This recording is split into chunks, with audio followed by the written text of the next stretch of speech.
Welcome to the 7th season of Heartbeat of Holliston. We hope you all had a fun and relaxing summer in Holliston and wherever you traveled. It's great to be back with you. I'm Chris O'Lullis. And I'm Paul Saulnier. Well, Paul, here we are. We are back together. And yeah, we made it. We made it. Yeah. It's good to see you. It seemed like Holliston was much busier this summer than in the past. I agree. Although I managed to get away, so did you. Yes, I did, and we'll tell you more about that later.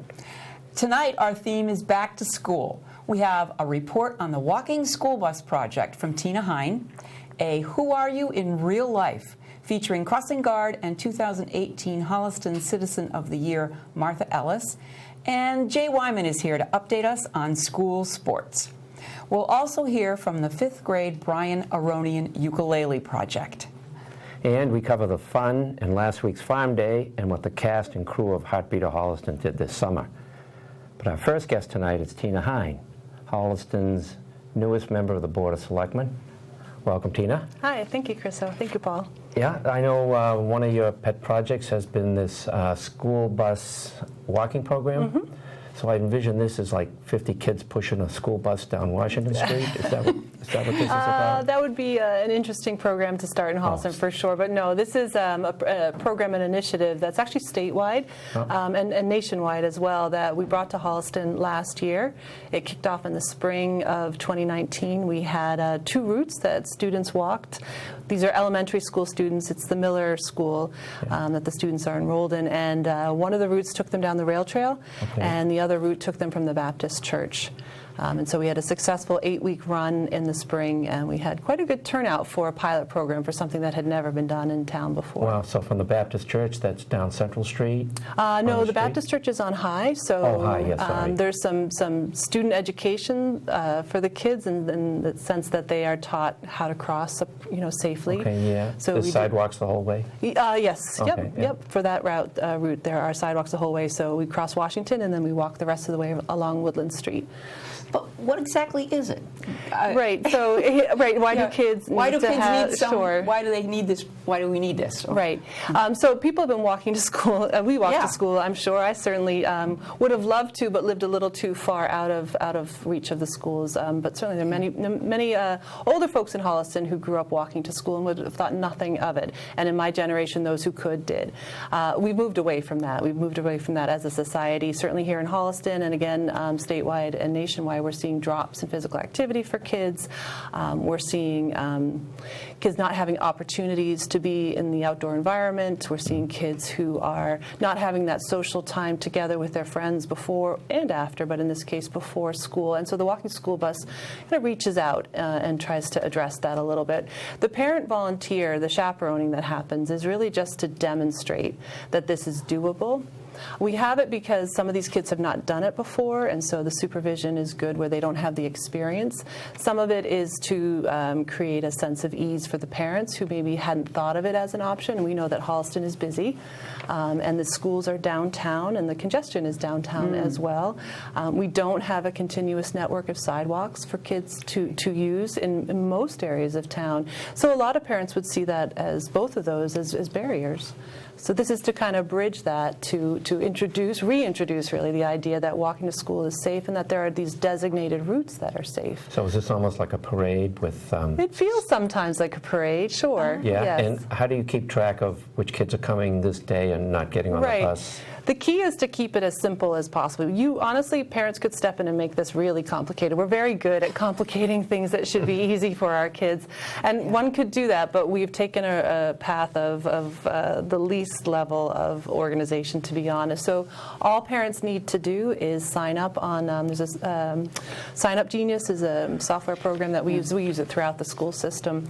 But to be honest, the parent could just show up at the bus stop. So if you are there at the bus stop, you get to walk to school. Oh, so you're walking by the bus stops as you go? So the bus stop is a physical location. For this year, it'll be at Cross Street. So you know where the trail crosses. Yeah, can I walk all the way from there? Yep, that ends up being about 1.2 miles. And then we'll keep the Baptist church parking lot. So if the child is there and the bus driver is there, they walk to school from that bus stop. But the bus driver is actually a parent chaperone. That's right. That's so cute. That's really neat. Yeah. And I think this is good because it also would reduce the congestion of parents driving their kids to school, too. Right. So there's another piece to this, which is support through Mass DOT and their branch, Safe Routes to School. They're interested, Mass DOT is interested in just that very thing, among other things, but sort of looking at traffic congestion and what can we do to ease it. Has it started yet this year? The start date is International Walk and Roll to School Day, which is a week tomorrow, October 2nd. And all the kids know that. So information's been put out there, Holliston Reporter. There should be an email coming from the schools. It's on the PTO Facebook page. Great. Okay, thanks. And obviously, congratulations on being elected. Oh, thank you very much. How is it being a new freshman? I have to say, first and foremost, there are wonderful people who work and volunteer for this town. It's been an absolute pleasure and joy to meet all of the people who make this town run. That has been something humbling, for sure. Great to hear. Wow. Thanks, Tina. Thank you. Yeah, thanks so much for coming. You're welcome. And telling us all Good this luck. new information. Yeah, I love it. Thank you It's very a much. great program. School crossing guards are an important part of every school day. For this Who Are You in Real Life interview, we will get to know better a person that you see every school day in good weather and bad. Here is 2018 Citizen of the Year and Crossing Guard, Martha Ellis. For this segment of Who Are You in Real Life, we are meeting with a person in Holliston that does quite a bit of volunteer work around the rail trail and Celebrate Holliston and the parade, but you can see her every day safely helping our children cross the streets. It's our crossing guard, Martha Ellis. Thanks for being here. Thank you for inviting me. Yeah, we're so good. So this is a chance for people in town who probably see you and know of you and I'm sure wave to you every morning, get to know a little bit more about you. It's very exciting. Yeah. It's a lot of fun. I love waving to everybody. Yep. Oh, good. Thank you. Even in bad weather, you always have a smile on your face, which is nice. As long as I'm dry. So we want to learn a little bit about you. So first of all, where are you from? I'm from Ashland, Okay, not too far. right around the corner, right?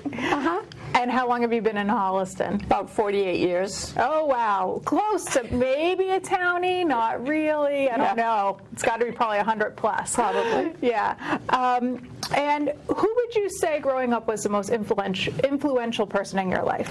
My great books teacher in high school, Mr. Poirier. And why is that? He was amazing.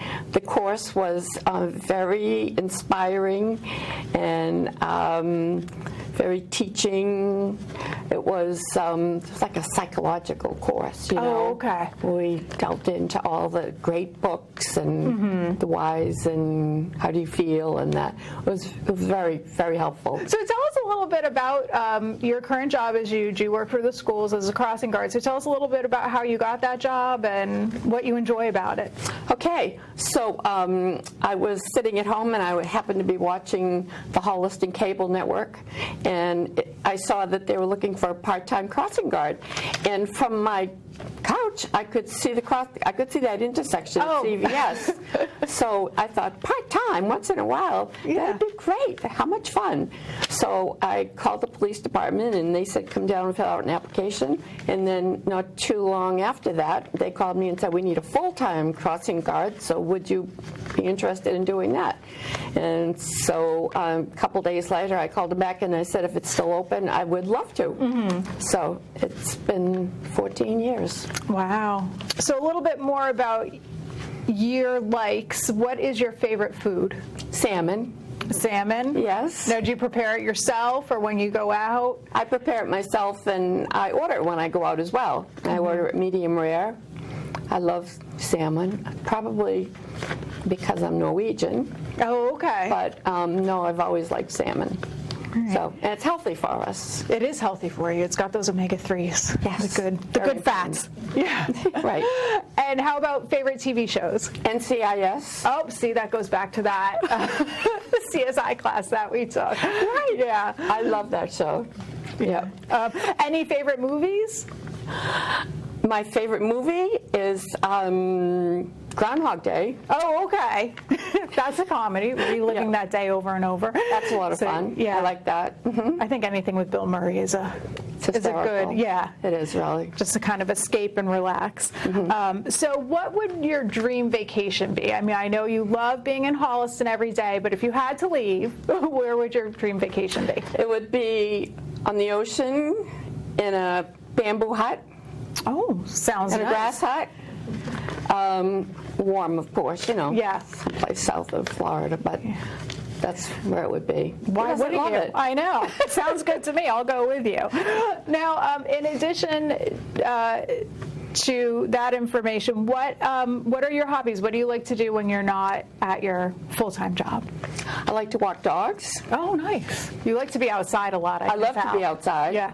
And I'm blessed to have these people that have asked me to walk their dogs, because otherwise I wouldn't be outside walking. You know, my daughter said, you have to go outside, you have to go outside. Yeah. And then somebody came along and said, would you walk my dog? So it was perfect. Oh, that's great. So I love doing that, and sometimes during the walking stage, I might bring a plastic bag with me and pick up the trash as we go along. You're so good. You're like a gem to this town. I don't know what we would do without you. It drives me crazy going down the same know. street and seeing all the trash, so I just feel I have to pick it up. Yeah. So anyways, and then I do a lot of sewing. Oh, nice. I believe that you created the jacket that you're wearing today, I did. which is beautiful. I did. Thank Yeah. you so much. I can appreciate that because I cannot sew a button. So anyone that has that talent, that's something you. special. Yeah. One last question that we always like to ask good. everyone to wrap it up is, what is your favorite place in Holliston? My favorite place in Holliston is Coffee Haven Okay. and the Rail Trail Nice. Both great places to be. Get and your Church coffee. and Railroad. Oh, Church and Railroad, definitely. So thank you so much. I hope that our viewers learned a little bit more about you and all your many talents and how you help out in town. And we want to make sure that everybody makes sure to wave to Martha. Please. Every Smile. morning she's there, rain, snow, sleet. It's just like the post office. You're there protecting our children and helping them safely get to school. And we really appreciate all you do in town as a crossing guard and your many, many volunteer opportunities. I'm so happy to be here, and I'm so happy to be able to do all of that. Thank you Great. so much. Thank you. Thanks, Melissa. Yeah. For Heartbeat of Holliston, I'm Melissa Kaspern. Holliston Citizens of the Year are an example to all of us.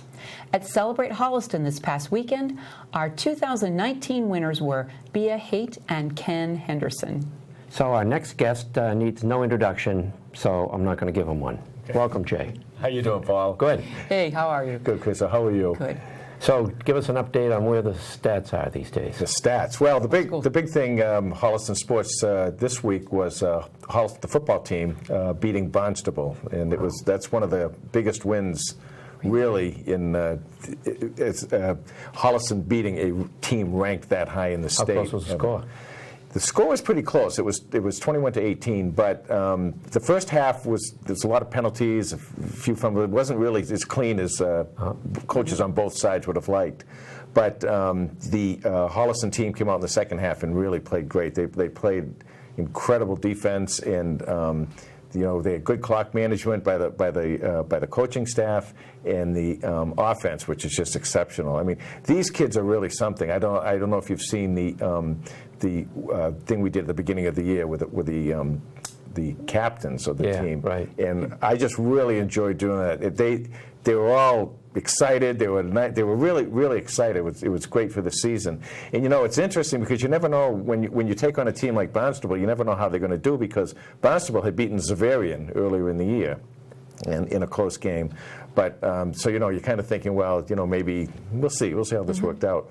But that was a huge win for Holliston. And now if they can just, stay focused, pay attention, stay healthy, they got a good shot at maybe making some noise and get into the playoffs. Is the Triple E scare that's keeping everybody in after dark, how's that affecting the games? That's affecting them quite a bit. I talked to Matt Baker, the athletic director, and the big thing about that is we only have that one field that a lot of the different teams use it because we have freshman varsity and JV football. We have freshman varsity JV soccer, boys and girls. They have field hockey, and they're all vying for that a little bit of space there. And so you might have a game going, and if the game gets over, that's it. You can't play anything else. So the lack of field is really a problem. And then on top of that, in July of this year, the MIAA, the people that run the sports for all the interscholastics for all the schools, they had a rule starting in July where they have this. They look at like a heat and humidity index, and if that goes over a certain amount, certain height and certain temperature, you're not allowed to even be on the fields. Really? Has that happened yet? I believe it has, yes. And the thing is, with especially with a synthetic field like ours, I don't know if you've ever seen it, but there's all these little rubber black pebbles. Well, they absorb a lot of heat, so it gets very hot in there. Yeah. So the athletic director, Nicole Siglin, has a little tool. I think it's called a water bulb global temperature measurer, and it takes in the go figure, right? Yeah. And it takes in both the heat and humidity, and I don't know, maybe wind or something like that. We're talking science, so way out of my area. But that it takes a combination of that, and depending on what that temperature is, the amount of activity that can be done in the field changes. Oh, wow. So that makes a big difference. So that really restricts the amount of time that you can play or practice. Exactly. It's another way. So basically what you're saying to us is that the Triple E has compressed the time that kids can practice and play into a smaller time. Yeah. And are they spraying the field all the time? I don't know about spraying, but here's another problem is that when you get into the field usage like that, of course, Friday night was a football night, and they go into Saturday, and there's a couple issues with that. The first issue obviously is the crowds aren't as big, so there's a financial loss there for the sporting department. Mm-hmm. But also you have to figure that they're going into some of the kids have SATs, PSATs, all that stuff. So now you got to work around that. Mm-hmm. And then on top of that, just this week, as a matter of fact, when we played Barnstable, we were supposed to start at 1 o'clock. But because of the heat-humidity index, they had to change that to 10 o'clock. And they kind of changed it at like the last minute. So a lot of people didn't know about it. In fact, I was walking out of here, and a woman stopped me and asked me what time the game started. I said, it's over. Gee whiz. So they really, it's a tough thing. Tell us a little about Tom Emmons. Tom is doing very well. Tom, for those who don't know, had a stroke. Well, it's considered a mild stroke. In my mind, nothing's mild about a stroke. So he's doing extremely well. He is, of course, his secret weapon is Carol, his wife, who is a therapist, and she keeps right on him. And but Tom he's working very hard. He's moving along. He's getting better. And at first, we didn't know if we were going to get to see him, this year at all. But now I hear there's a slight possibility that he may be back. So, watch us streaming live this week. We're playing, I think it's at 3 o'clock. Medfield is here. Mm-hmm. If you can come to Comedian Field, obviously you come down and root the kids on. But if you can't make it to Comedian, listen to the play-by-play on streaming video, because you might hear somebody who you used to hearing. Good. Oh, that's really we wish them well. great. That's wonderful. And thanks for coming in to see us. Oh, you're so welcome. Yeah, good luck to the team. We'll have you back for an update. Thank you. We'll be back. Okay. Thanks, Jay. Last year, Brian Ahronian, a beloved citizen and lover of music, passed away suddenly. His family requested that donations be made to the Holliston Music and Arts Parents Association, or HMAPA, because Brian was a musician and he was dedicated to supporting music in public schools. HMAPA decided to purchase ukuleles to start a ukulele learning program in the 5th grade. Thus, the Brian Ahronian Ukulele Project was born. Hi, I'm Melissa Kaspern, and today for Heartbeat of Holliston, I'm interviewing Lisa Ahronian about the Brian Ahronian Ukulele Project.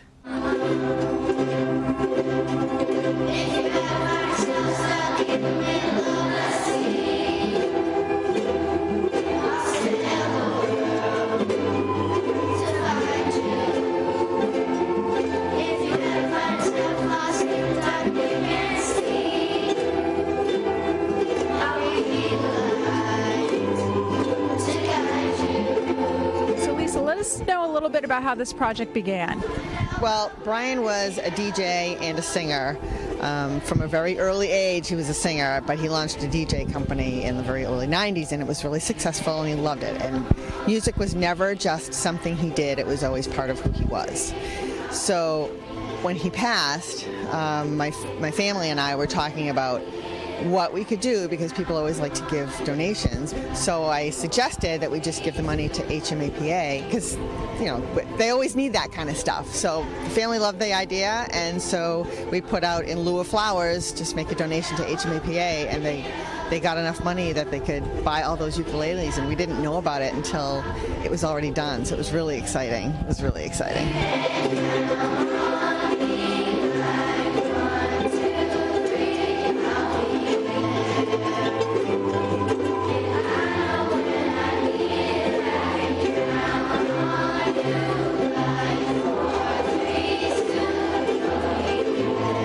Find out that that's what they wanted to use the money for? I got an email from, I think it was Lori, and she had told me that they had decided to launch a ukulele program, and I thought, oh, ukuleles, why ukuleles? But then she said, they're so popular now, and the kids love them, and they're so easy to learn. They're easier to learn than guitar or a lot of other instruments, and the kids just love it.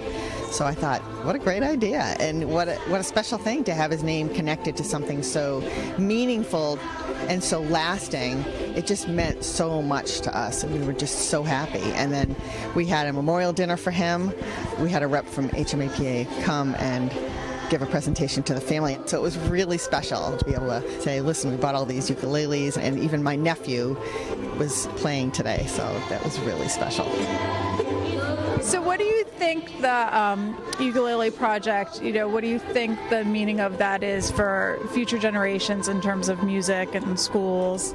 I think it's really great. I had heard that there wasn't a real solid music outlet for kids in 5th grade, so I think this is fantastic. And hopefully this will be something that will be ingrained in some of the kids. Probably not all of them. Some of them just do it for the heck of it, and it'll be fun for them. But some of them, it's really going to stick with them, and they're going to pursue something else maybe in music later on. And I think that's really important. It's an important part of the brain to feed, and it's an important part of your life, because music is everywhere. What do you think Brian's thinking, looking down, watching all these 5th graders play the ukulele? He is ecstatic. He is ecstatic. I can feel it in my bones that he is just thrilled that something so meaningful and so lasting would be attached to his name. And of course, he loved kids, and he was a teacher himself, a music teacher. So I just know that he is absolutely thrilled. Well, we thank you for talking with us today, and seeing that performance of the 5th graders with the ukulele is definitely a wonderful testament to Brian and his music ability and the stamp he's left on the Holliston community. So thank you for being here today. I really appreciate it. Thank you very much.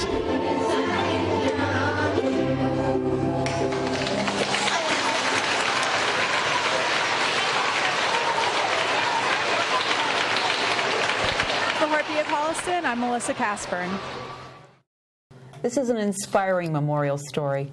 The hope is that the Brian Ahronian Ukulele Project will form a deep appreciation and lifelong love of music in our students.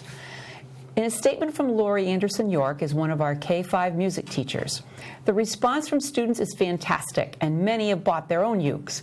This year they're continuing to learn chords and sing. Ukulele is joyful, fun, and accessible to all students. The Ukulele Project will perform again for this year's 5th grade Moving Up ceremony. In another musical journey, the Massachusetts Walking Tour made Holliston a stop on their tour in support of arts and culture for towns throughout the state. For the past 10 summers, they have hiked the roads and trails of the Commonwealth with their instruments, putting on a free concert in a different town each night. A full house enjoyed their concert at our library. Let's listen.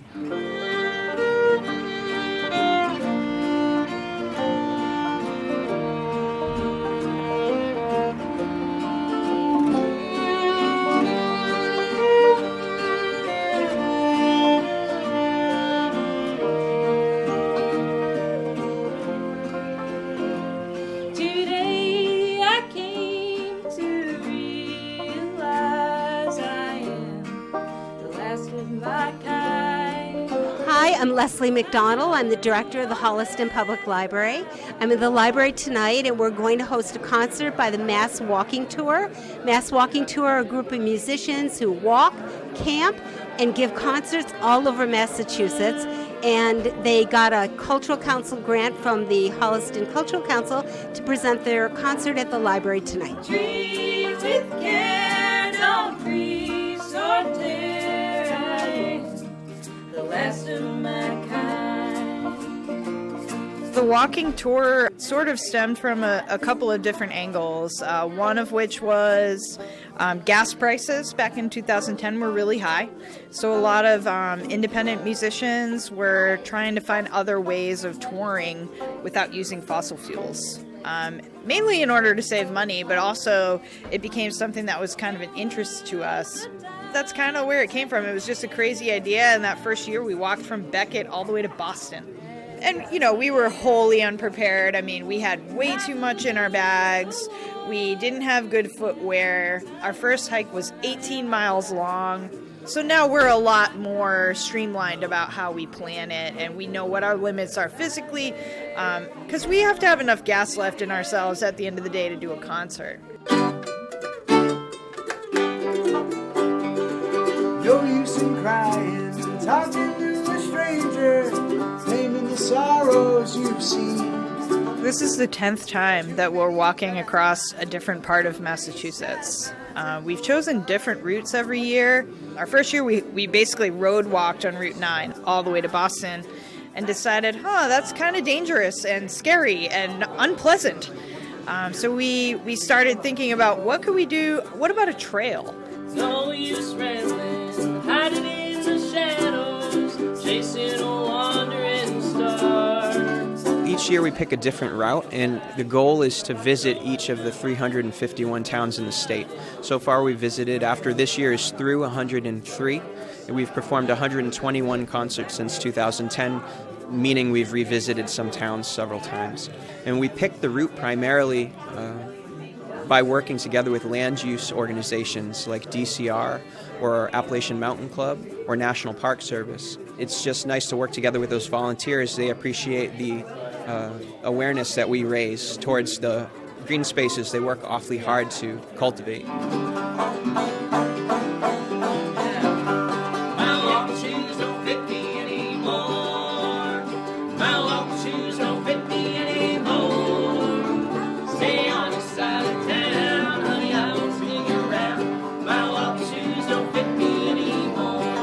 When we first started the Mass Walking Tour back in 2010, we used to take different musicians each year and form a different ensemble. But in 2013, we started walking with Mark Kiliansky and Amy Alvey, and they've been back each year since. They were the first musicians to want to do it again. We've also picked up a student who's now 3 years into walking with us. His name's Vito Cacavelli, and he always wanted to go on tour with the band since he was in 8th grade. And we invited him to come on the walking tour a few years ago, and he's been back ever since, and he plays as part of our ensemble. We've since built a small but steady following of people who sort of come to each and every concert, follow us, show up to walk with us. So it's nice to be in Holliston and do our concert here tonight. This is also our kickoff concert for this year's walk. We try to cover 100, 110 miles every year. We're a grassroots organization, so we do utilize the local cultural council grants because those are available to individual artists and music groups like us. You know, basically we're fundraising enough to cover our costs, so it doesn't cost us to do this, but it's not something that we really make money off of. We're doing it because we love it. Stay on your side of town, honey, I won't be around. My walk shoes don't fit me anymore. I'm Leslie McDonald for the Heartbeat of Holliston. This group of troubadours also aims to raise awareness of trails and greenways. Just imagine, this might be a whole new way to experience our rail trail. So on the Agricultural Commission's annual Farm Day, our local farmers opened their fields and barns to the community. This year, 6 different farms participated, and Heartbeat of Holliston visited all 6 to learn and discover what farming is alive and doing well here in Holliston. There was also a pop-up farmers market with food and products for sale.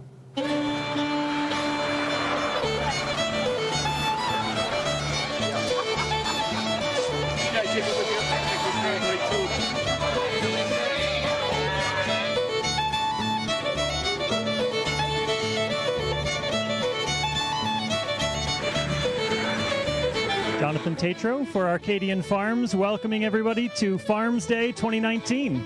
We've got live music with the Tune Timers, as you can hear in the background. Hot food off the grill with Little Mamas of Ashland. We've got the Eastlay Farm ice cream truck, yard games, and tractors to climb on. A beautiful day out here at Arcadian Farms.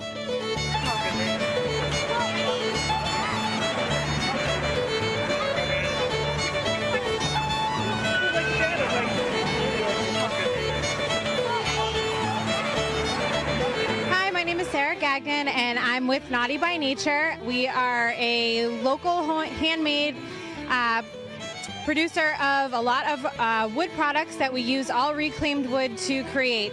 The most popular pieces are our veggie sticks over here, but we do everything to imprinting your photos onto wood, to address signs, and popular beer and wine holders as well.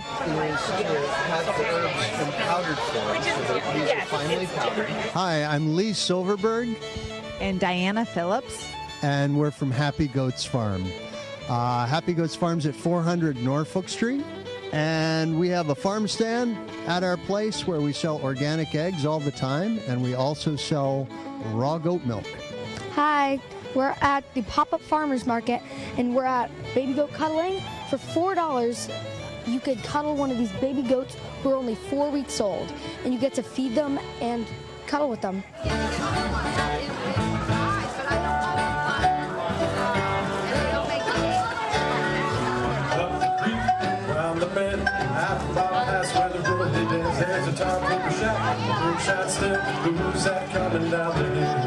We're at Outpost Farm today, and we have petting zoo and some animals, and we're making apple cider. We are tasting corn. We got the smoker fired up today. We got a bluegrass band behind me.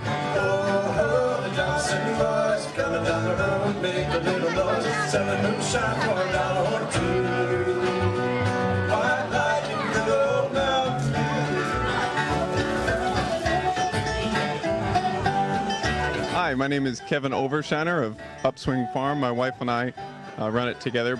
Today, we've got some folks in the back that are cleaning onions. We've got the farm stand open, and we are open Tuesdays through Fridays, noon to 6. We run a CSA, 4 seasons, spring, summer, fall, and winter.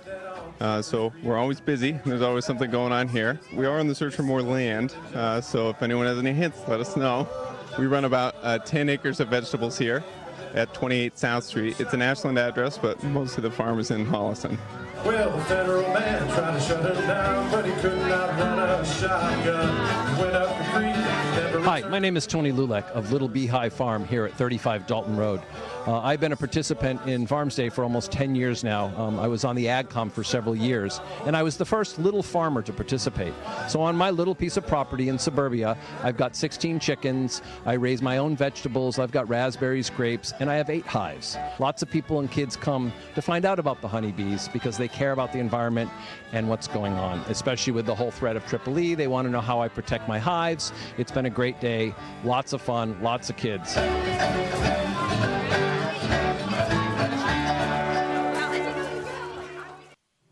So this was a perfect day, and all the farms reported a busy day with lots of visitors, both young and old. Our AgCom has been busy this year as well. They manage the community gardens at Pinecrest, where plots are available for rent for $50. The butterfly aviary received lots of good feedback from visitors. The butterflies were released this weekend, and it will close for the season. Over the summer, a raised pollinator garden was built, Placentino School. Butterflies and caterpillars were placed on the plants, and it was a big hit for the returning students and teachers. This garden will be used as a teaching tool for the students. For further information, visit the AgCom website, www.hollistonagcom.org. What did you do this summer? The cast and crew of Heartbeat traveled far and near. We also received a national award. The Alliance for Community Media is a national organization that supports the mission of community media like HCAT across the country. Every year, they hold a national contest for Hometown Media Awards, and our program manager, Don Cronin, entered one of our shows. There were hundreds of entries, and Heartbeat of Holliston won first place in the category for Informational Talk Show Series. Melissa Kaspern traveled to Portland to accept the award at the National Convention. Our next category is Informational Talk Show Series, awarded to discussion programs, interviews designed to inform viewers on a specific topic, and the winners are... In the professional division, Heartbeat of Holliston, Chris O'Lawless, Don Cronin, Holliston Cable Access, Inc., Holliston, Massachusetts. It was rough, and major surgery, but I was in ICU for a week, and then home. Welcome, Melissa. Hi. Hey. It's good to be back. Yeah, you've been on here a lot tonight. So, was it exciting to accept the award? Yeah, it was really interesting. You know, I had no idea that the Hometown Media Awards and this national award program existed until I found out that we won, you know, last year. And it just worked out that going to Portland made sense for us this summer anyway. So I was happy to go and represent Heartbeat of Holliston. So what does it look like? Let's see. I'm going to show. Here's our award. On the camera. So, you know, it's for a show we had done, I believe, last November. And it has your information as our producer, and then Dawn, and of course everyone else at the Heartbeat staff. So it was great. But, you know, it was really interesting going out there and just seeing people from all over the country and learning about how cable access works. And I didn't know this going into it, but Massachusetts has the highest concentration of cable access stations per capita, like for the state. Because, you know, you think about us, Hopkinton has a station, I know Foxborough does, Ashland, and I think I just took it for granted that every community has one. And I was talking to one man who had worked on full-time staff for a station in, I believe it was Indiana, and his station was closed, and the next closest station was 2 hours away. Wow. You know, and you just don't think about that, and that's where I learned. They're like, well, that's because you're from Massachusetts, and you know, there's a station on every corner. So it just made me really appreciate how lucky we are, not only, you know, to have it for the community, but also the students. At this award ceremony, for every award that they gave, there were 3 categories. There was a professional category, which is what we fall under, independent category, which I believe is like a one-off, and then a student category. There's a school, Germantown, Tennessee, that has such a robust station. They easily won 10 awards in the student category. And, you know, it's really important for kids that want to explore communications or behind the camera, lighting, sound, to have these stations. Were you able to interact with other groups and maybe bring back an idea or two? Or yeah, I did. You know, I talked to other people at the ceremony, and actually beforehand there was a reception, and that's where I found out. But throughout the 4-day conference, there was different talks you could go to, and I was speaking to one of the presenters, and he was, you know, talking about how to tape using your iPhone and different apps that are available now versus having to go out, you know, when we go out and tape and you have the large cameras. So a lot of technical information, you know, that I think it's just interesting to see everyone come together and share this. So I was happy and proud. I'm so happy you did that. That's it was wonderful. So what else did you do with your family? So, you know, as I said, it worked out. One of my daughter's very best friends moved to Portland 2 years ago, so we picked her up, so we had an extra kid with her. We did whitewater rafting on the Columbia River Gorge in Portland. We went to Multnomah Falls, which is ridiculously high waterfall. Of course, we got our voodoo donuts downtown Portland, did a lot of walking around. Saw the Pittock Mansion and that estate, which had rose gardens, and you could just kind of walk around.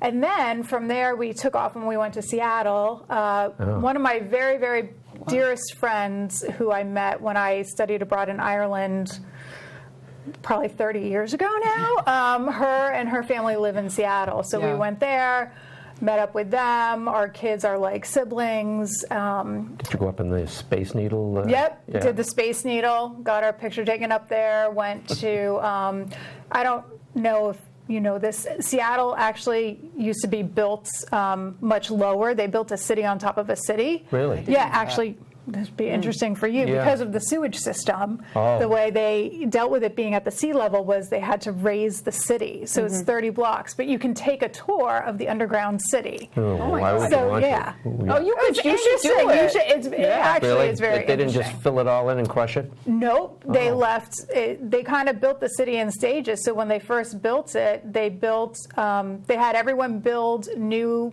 buildings downtown. After a fire, there was a fire. Of course. Everyone Yeah. built new buildings, and they said, when you build these buildings, your second story has to have a main entrance, because eventually your second story is going to become your street level entrance. No kidding. So yeah, so we did that. You know, a little culture for the kids. We have Yeah. to teach them something while we're out there. Wow, that's cool. Yeah, went to the beach in Seattle. Yeah. Never really thought, did a boat tour. Yeah. So yeah, it was Did a it great rain every day time. in Seattle while you were there?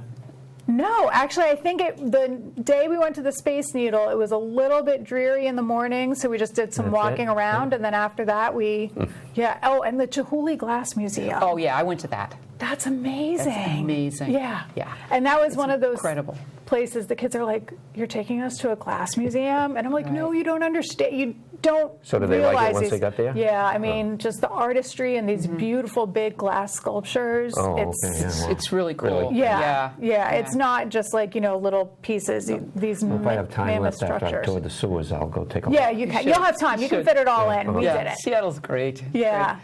Well, that worked out super. Thanks, Melissa. Of Yeah. course, thank you. So 3 of us actually made trips to visit our roots. Don Cronin and his wife traveled to Newfoundland, where his grandparents were from. They visited Jenkins Cove in Twillingate. Don's grandfather was a Jenkins, which was a very common name in Twillingate. One of the highlights they had was viewing these giant icebergs. Scientists estimate them to be between 10 and 15,000 years old, and it takes these icebergs 2 years to travel from Greenland to the coast of Newfoundland. Quite a sight to behold. As for me, I went to the island of Milos, Greece, with my husband and daughter. In the village of Tripiti, I found the house that my mother grew up in. And we also visited the Acropolis in Athens. In June, I actually got to visit Iceland at the height of the midnight sun. Here I am at the Gullfoss waterfall, which is an incredible natural wonder. I went back to Nova Scotia, where my parents are from, the French section of Digby County. My father had left me 65 acres of wooded land there that had been in need of thinning for years, but timber prices have always been too low. Recently they've come up, and so I joined a cooperative there that will oversee the work. I walked the land with a forester who explained how they evaluate forests. It was really interesting. He told me that some sections of my land needed to be thinned to let in sunlight onto the forest floor to encourage the growth of newer timber, while other sections needed to be clear-cut to rid the forest of inferior, diseased trees and replant them with hardy species. I'm going to take this to Holliston because I know the town forest should have a plan to keep it healthy as well. Our fellow anchor Brian Winston is a huge rock music fan. On the way home from the Jersey Shore, he stopped in at Asbury Park and did a pilgrimage to Bruce Springsteen. Here he is at the Stone Pony nightclub, where Bruce played as an unknown. And Brian and his family visit his parents every summer at Sun Valley, Idaho, and this year they tried fly fishing. That's it for our show tonight. I especially want to send a big hello to our loyal fans all the way out in Pennsylvania. Thanks to Roberta and her mother Olga for watching our award-winning coverage of Everything Holliston. You can watch Heartbeat of Holliston every Wednesday, Thursday, and Friday at 7 o'clock on Channel 8 on Comcast and Channel 32 on Verizon. We're also televised at other times. You can watch us on any electronic device. Just go to the HCAT website at www.hcattv.org for easy access. And join all the others who are watching Heartbeat on Facebook and YouTube by checking HCAT's Facebook and YouTube pages. We also have an updated e-blast function which sends out announcements when new shows are scheduled to air. If you would like to be on this list, just contact us by email at office@hcattv.org or call us at 508-429-8979. With an e-blast, you'll never miss a show you want to watch. So good night, Chris. Good night, Paul. And good night, night, Holliston.